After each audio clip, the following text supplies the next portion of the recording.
Hey everyone, Hannah from Hello Honest She here, and on behalf of Heather and myself, just wanted to make sure all of you are safe and healthy right now. We're thinking about you during this crazy time. We also wanted you to know that each of the videos you're watching on Hello Honest She were filmed several months in advance of the coronavirus, or filmed in advance of any social distancing or shelter-in-place orders that could be in effect from national or local government. So we are happily complying and practicing happy and safe social distancing, and we encourage you to do that also, so we can all do our part to keep each other safe and to help stop and prevent further spread of the coronavirus. With that said, we hope you enjoy our next video. We hope you are happy and healthy. Please drop a comment below our videos or on our Instagram page if you need a word of encouragement. We're thinking about you, we're proud of you, and we are here for you. So sit back, relax, and enjoy. Thanks, everyone. Hello, Honest She. I'm Heather. I'm Hannah. And today we're here to talk to you a little bit about marriage, our relationships, and the expectations that we thought there were for a marriage. So it's weird to talk about because in this day and age, there aren't as many expectations now that I'm where I'm at in my relationship. I know that. But when I first got married, Hannah, I don't know if you felt the same way, but I felt like, okay, I am now a wife. And now I have to do these things because this is what wives do. Wives do the laundry. Wives clean the dishes. Wives do this or that. And maybe that was an expectation a long time ago or something like that. But now it's not. But I was so worried about that. I'm like, but I'm not good at these things, but I'm good at these things. And I'm failing as a wife. Right. And I used to think like, what does wife even mean? Like, does that mean, I'm going to have to do everything you just said, or can I still pursue certain things I'm interested in? Like, what can I do as a wife? What does that mean?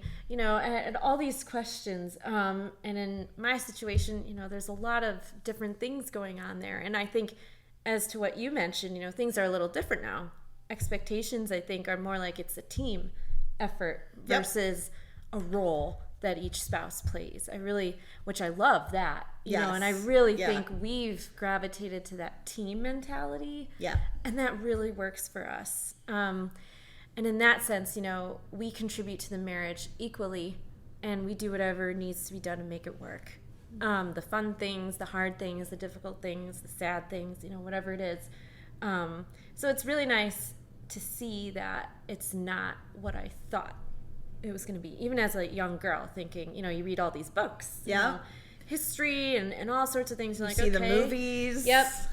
The older TV shows. I'm like, okay, I guess I gotta wear that, do that, talk like this. You wear that hat, specific hat, and you think, oh, that's what being a wife means. Yeah. But I think my husband would say totally differently. And like you said, we discussed the teamwork aspect before we got married. Yes. Like, we're not going to play this role or that role. Like, we're going to contribute what we're good at to the relationship and help support each other. Yes. Which is obviously the goal, I would think. It's a big goal to have support for each other, to just get through the good and bad times together. And it's just incredible that I didn't think that way right away. And right away I was like, oh, I'm going to disappoint him. I'm not going to be able to do these things. Like, maybe I'm not good enough. Am I worthy? Yeah. And it turns out that I am, or else we wouldn't have gotten married. Like, we wouldn't have been together if we weren't good enough for each other. Things happen for good reason. Yeah, to your point of having that discussion before you're married, I think that's key. To really get to know your partner and your spouse. We had very similar discussion before we got married too, on what we thought marriage was, what we thought our parts were to play in that. And I really think when you're living for that other person, you know, you're saying, you know, I'm protecting your heart, and they're saying the same thing. And when you really put them first, I think you both are going to make decisions. When you've got that in the forefront, you're both going to make decisions that put your relationship first. And it really doesn't come out into this, my role as a woman, as a wife, is this, or my husband, you know, or like as a man, I must do this. Right. I think you both decide, okay, let's go through whatever has to happen, and let's work together to make that happen. Whoever does what is kind of how that works. Yeah, I've always been, well, I don't know if it was like how I was raised, or how I just saw the world. I saw men as being kind of the head of the household, and the women took care of the children, right? Or the man made more money, or was the breadwinner, and the woman made sure that everything in the house was pristine or whatever. And that seems so old-timey now, but I feel like my husband is perfectly capable and perfectly willing to do the cooking, the cleaning, you know, doing the fixing of things around the house, whereas I'm kind of the one that brings people together. I do a lot of the communication. I help with a lot of scheduling. I bring the family together and make sure that we visit with our family and keep that connection. So that's kind of a big role that I play, just bringing people together. Yeah. And I think that is what, you know, why we work so well together, because we have such different sets of skills, but they mold really well. Yes. Oh, I would agree. Yeah, I think we're very similar in that, based on our schedules right now, we kind of adapt what we do. Right. Yeah. And it's really not an issue. You know, for a while I've been taking over certain days. We do laundry, cleaning, where he does, I come home and dinner's done. That's how our schedule works. If it changes, I could be cooking, he could be cleaning, you know, or both. And, you know, we recently added a puppy. So he's been really the leader in making sure that that puppy gets taken out during the night, gets cleaned up, looked after, he takes him to the vet. I spend some time training him too. I do some work. But really, you know, when it comes to the ebb and flow, you know, sometimes one of us has to take on more for a little bit of time while the other one needs some relief for something else that they may be doing. Like maybe one of us works longer hours than the other. So then they'll come in and fill the gap there. And it changes. You know, it really can change month by month, year by year. But because we've established that we're putting each other first, we really just don't have a problem adapting, you know, when necessary. And like you said, you know, I really do think our skill sets complement each other very well. We're together in a lot of things, and then there are some areas that we're opposites in.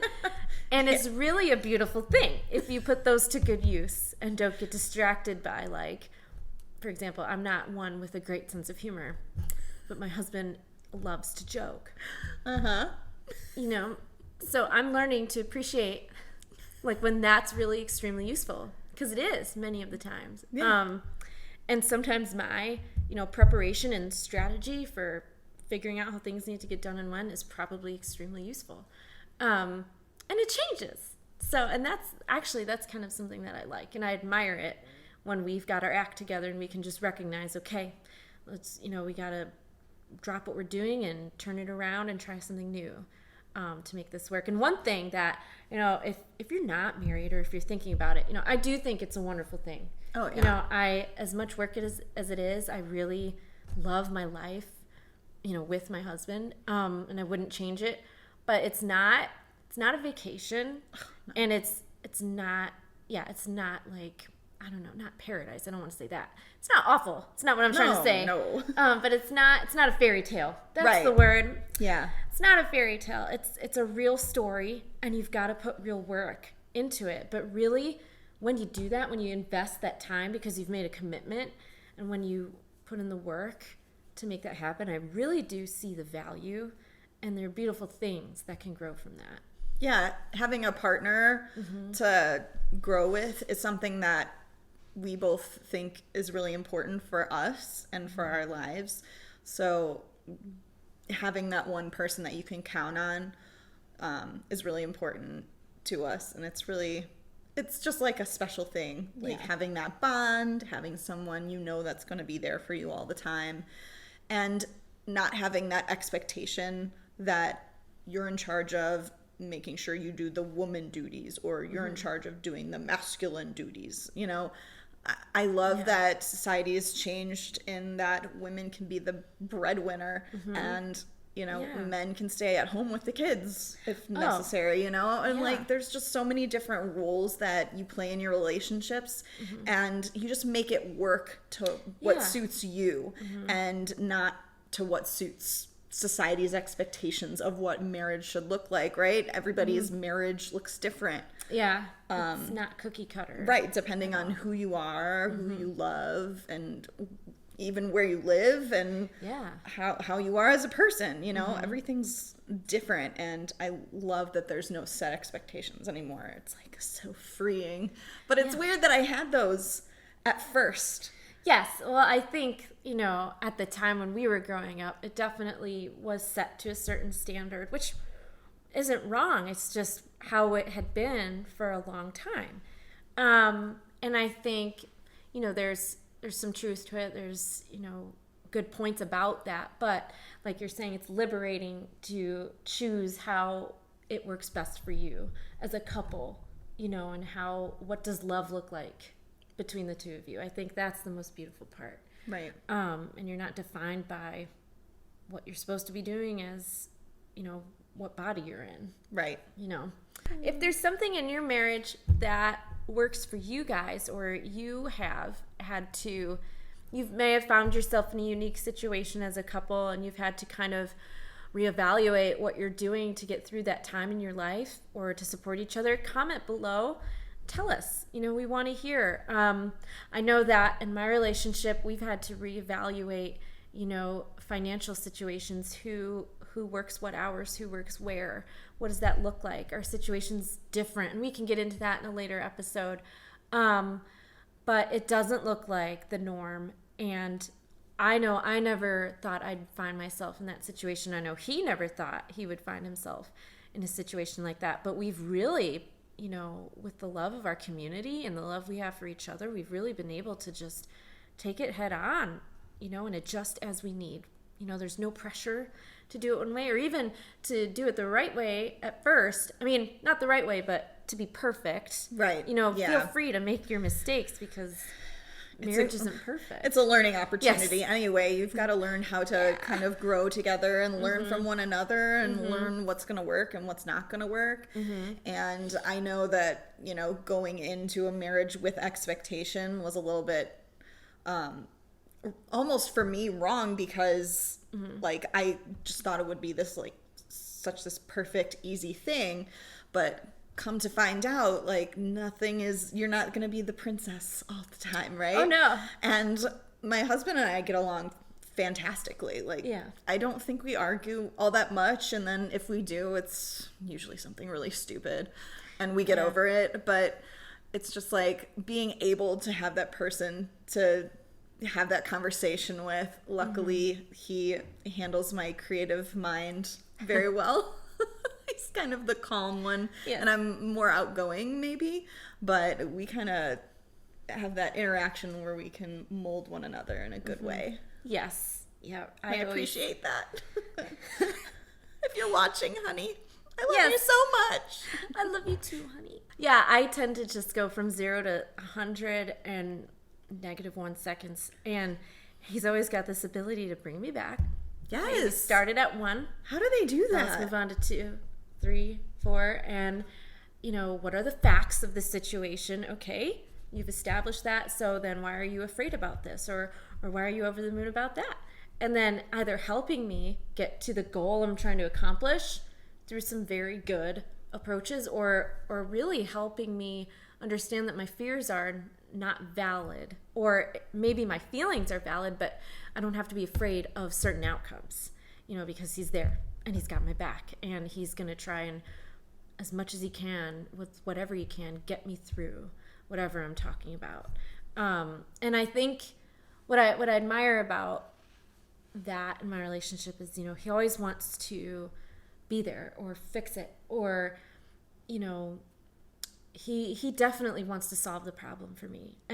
But I think inevitably in life there are some problems that can't be solved. So sometimes I've had to say, you know, just you listening to me actually really helps and does take care of a lot of it. I need a sounding board. I need someone to understand what my heart is saying right now, and he totally gets me, which I love that too.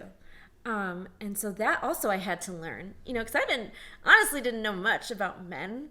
Like, I've dated a lot, but like, not in the healthy way, like I didn't sit down and ask 100 questions, like, what do you think about that? How do you handle this? Right. You don't expect every relationship to end up in marriage through your whole life. Like when you start dating in high school, there's some people that end up marrying your high school sweetheart, but and that's cool. Some people don't, and you go through stages of relationship building and understand what type of personality works with your personality. And luckily I found one that works with mine, and like you said, I think our husbands are similar in that they can kind of bring us to a more even emotional level, because my emotions can go up and down and all over the place. I call that my creative mind. But yes, my creative cycle is going right now. Don't interrupt. Right. I'm glad to have a partner that's able to bring me to that point where I feel good about the situation, and he just understands me and knows me as me and doesn't care what anybody else thinks. So yeah, I think what we love the most about our partners is the support that they provide us and their willingness to listen and to just understand us for who we are in that moment, no matter what's going on in our lives during the happy and sad times. So I really hope that all of you out there have somebody like that in your life, whether it be someone that you're married to or someone that you're dating, or just like a best friend that you feel so comfortable telling your thoughts and feelings to. And I hope that we can kind of be that sounding board for you too, so that we can relate to some of your situations. We'd like to hear about what relationships you're in and how you get through the rough times, and then we can kind of share back and forth how we get through it too. Mostly it's good communication skills that we've developed. Yes, I would say that. But we can go into detail if you ask questions. Just comment below, ask away. And make sure you like and subscribe, because we want to make more videos for you, and we really want to build this community, and we think that we can find people like us to talk to. We want more friends. We're always down for more friends. Yeah, and we hope that we can relate to you in some way. And this was kind of a special episode because we really love the people that we're with, and they're really special to us. And thanks for being so supportive of us in this project. This is a message to them. Yes, thank you so much. And we love you. We love you. And we love all of you. We'll see you next time. Bye. Bye.